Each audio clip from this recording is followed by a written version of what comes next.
డబ్బుతో ఆనందాన్ని కొనవచ్చని ఎంతమంది నమ్ముతారు? మీరు గనక నమ్మితే మీ అభిప్రాయాన్ని కింద కామెంట్ సెక్షన్లో రాయండి.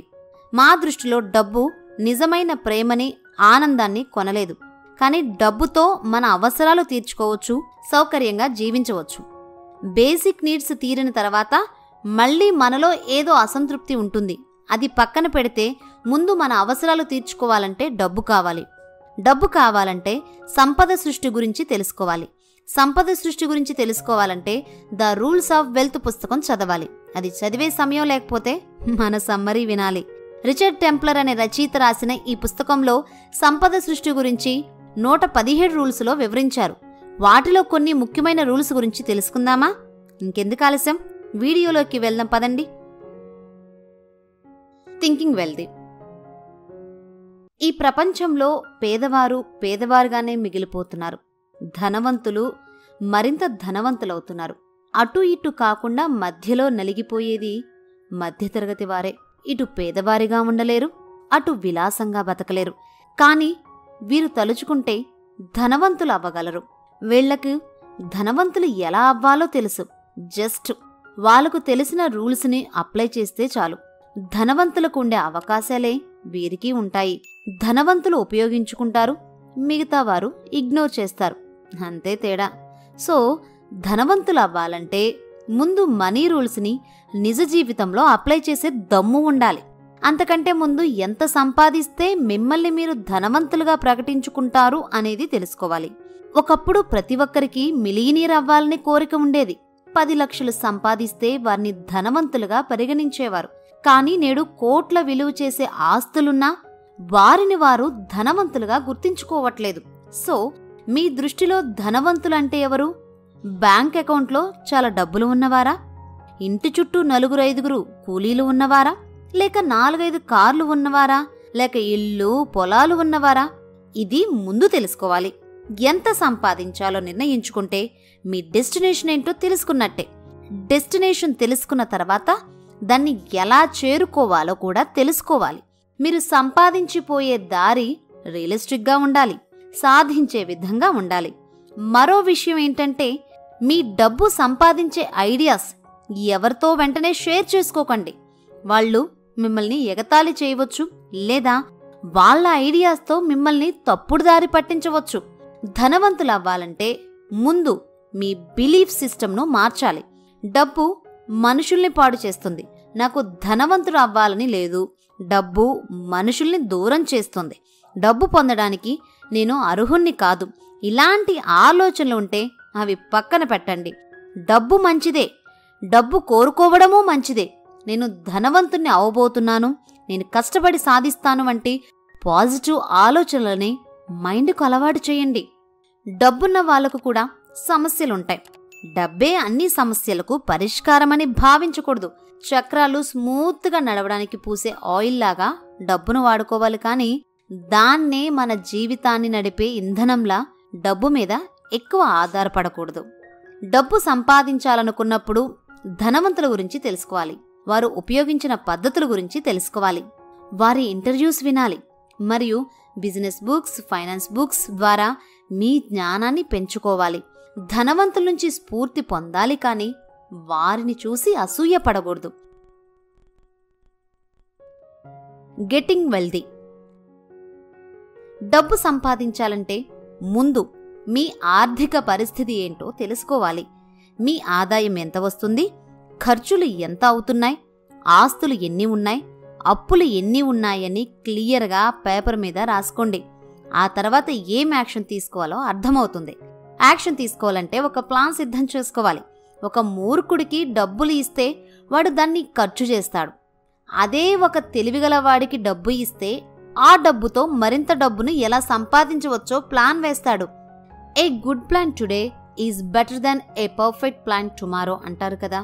ముందు ఏదో ఒక ప్లాన్ వేసుకుని ముందుకు సాగాలి. ఒక వ్యక్తి ఓవర్నైట్ స్టార్ అయితే అదృష్టవంతుడు అంటారు. కానీ అతనికే తెలుసు ఓవర్నైట్ స్టార్ అవ్వడానికి చిన్నప్పటి నుంచి ఎంత కష్టపడ్డాడో అని. మన కష్టం 90% ఉంటే 10% లక్ దానికి తోడవుతుంది. కానీ పూర్తిగా అది అదృష్టం అనకూడదు. అలాగే ఒక్కసారిగా ధనవంతులయ్యారు అంటే కూడా దాని వెనుక వారి కృషి ఉందని అర్థం చేసుకోవాలి. మీరు కూడా అలా ఒక్కసారిగా ధనవంతులు అవ్వాలంటే ఇప్పటినుంచే మీ డబ్బును స్టాక్స్, బాండ్స్, రియల్ ఎస్టేట్ వంటి వాటిలో ఇన్వెస్ట్ చేస్తూ వెళ్ళండి. ఒక 20 సంవత్సరాల తర్వాత మీరు ఓవర్ నైట్ రిచెస్ట్ పర్సన్ అయిపోతారు. చాలామంది నా 20sలోనే పెట్టుబడులు పెట్టుంటే బాగుండేది కదా అని తమ 40sలో 50sలో బాధపడుతూ ఉంటారు. కానీ బెటర్ లేట్ దాన్ నెవర్ అనే మాటను గుర్తుంచుకోండి. కల్నల్ శాండర్స్ KFCని తన 62వ వయసులో మొదలుపెట్టి సక్సెస్ అయ్యాడు. మెక్డొనాల్డ్స్ ఓనర్ రే క్రాక్ తన 50 ఏళ్ల వయసులో మెక్డొనాల్డ్ రెస్టారెంట్ను ప్రారంభించాడు. ఫోర్డ్స్ కార్ అధినేత హెన్రీ ఫోర్డ్ టీ మోడల్ కార్ని తన 45 ఏళ్ల వయసులో కనిపెట్టాడు. వాల్మార్ట్ అధినేత శామ్ వాల్టన్ తన 44వ ఏట సక్సెస్ రుచి చూశాడు.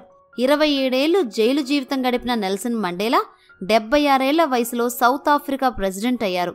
ఇలా ఎంతో మంది వయసుతో సంబంధం లేకుండా తాము కోరుకున్నది సాధించారు. సో ఇప్పటికీ మించిపోయింది ఏమీ లేదు. ఇప్పుడే మీ పెట్టుబడులను మొదలుపెట్టండి.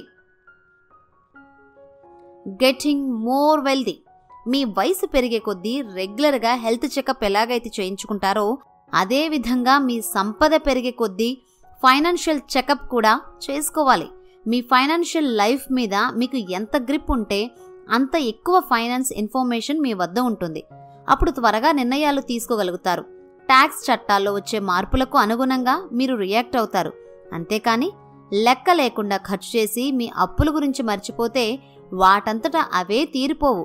ఎవరికి వారే ఫైనాన్షియల్ డిసిప్లిన్ నేర్చుకోవాలి. అవసరమైతే ఫైనాన్షియల్ ఎక్స్పర్ట్స్ సలహా తీసుకోవాలి. ఒక్కోసారి మన కళ్ళెదుటే అవకాశాలు ఉన్నా మనకు కనిపించవు. మీరెప్పుడైనా అబ్జర్వ్ చేశారా? ఒక కారు కొనాలనుకున్నప్పుడు మీరు బయటికి వెళ్ళినప్పుడు మీరు కోరుకున్న కార్లే కనిపిస్తాయి.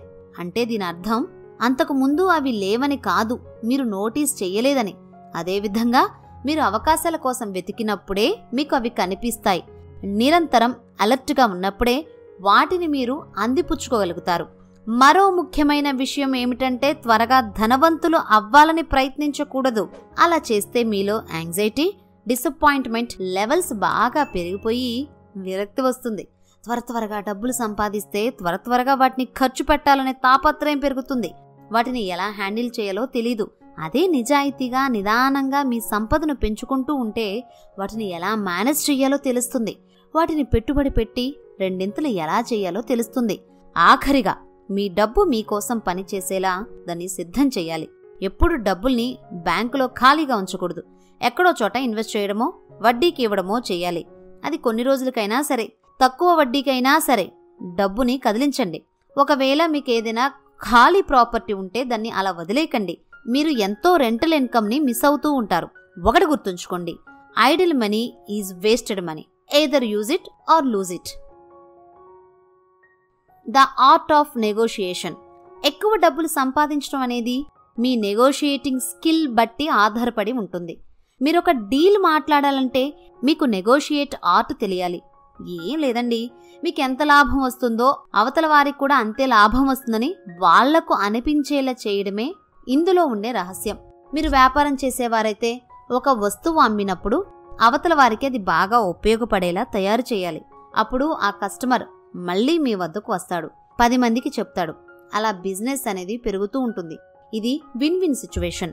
అలా కాకుండా అమ్మేసి అక్కడి నుంచి పారిపోవడం అనేది కరెక్ట్ కాదు. కంపెనీలో శాలరీ అడగడం దగ్గర నుంచి ఇంట్లో వాళ్ళని ఏదైనా ఒప్పించడం వరకు ప్రతిదానిలో ఈ స్కిల్ అనేది ఉపయోగపడుతుంది. నెగోషియేషన్ చేయడానికి చాలా రూల్స్ ఉన్నాయి. వాటిలో కొన్ని ఇప్పుడు చూద్దాం. ప్రతి డీల్కి ఒక గీత గీసుకోండి. ఆ గీత దాటితే మీరు నష్టపోతారు అనిపిస్తే ఆ డీల్ జోలికి వెళ్ళొద్దు. ఒక డీల్ ఇద్దరికి లాభసాటిగా ఉండేలా చూసుకోండి. ఒకటి పొందాలంటే మరొకటి వదులుకోవడానికి సిద్ధంగా ఉండండి. ఒక డీల్ చేసే ముందు దానికి సంబంధించిన పూర్తి వివరాలు తెలుసుకోండి. ఇలాంటి పరిస్థితుల్లో నాలెడ్జ్ ఈజ్ పవర్ అని గుర్తుంచుకోండి. ఒక డీల్ ఎందుకు చేయాలనుకుంటున్నారు, దాని నుంచి మీరు ఏం పొందాలనుకుంటున్నారు ఖచ్చితంగా ముందే తెలుసుకోవాలి. ఈ విధమైన నెగోషియేషన్ చేసినప్పుడు మీరు ఖచ్చితంగా మంచి పొజిషన్లో ఉంటారు. Stay wealthy.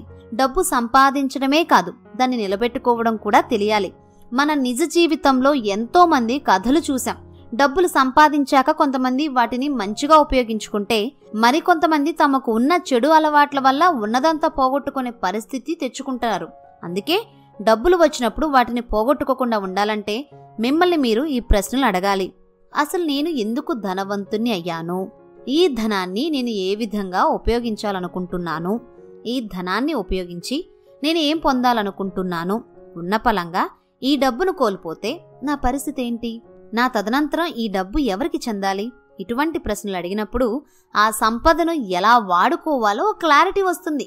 కేవలం డబ్బు సంపాదించడం కాదు, దాన్ని ఎలా ఆదా చేయాలి, ఎక్కడ పెట్టుబడి పెట్టాలి, ఎలా ఖర్చు చేయాలి అనే విషయాలు కూడా తెలిసినప్పుడే మీరు ధనవంతులవుతారు. సో ఫ్రెండ్స్, ఇదే ఈ బుక్ సమ్మరీ.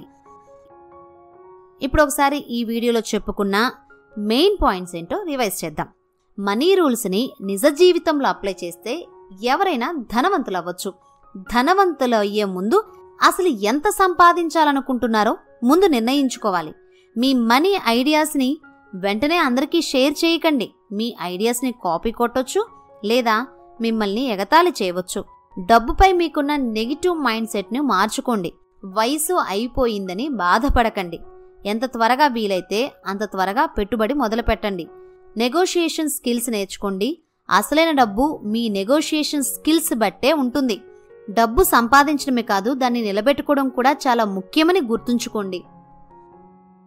ఈ వీడియో మీకు నచ్చిందనే ఆశిస్తున్నాం. నచ్చితే లైక్ చేయండి, షేర్ చేయండి, కామెంట్ చేయండి. ఇలాంటి మరిన్ని బుక్ సమ్మరీస్ కోసం ఈ స్మార్ట్ ఇన్ఫో ఛానల్కి సబ్స్క్రైబ్ అవ్వండి. Thank you.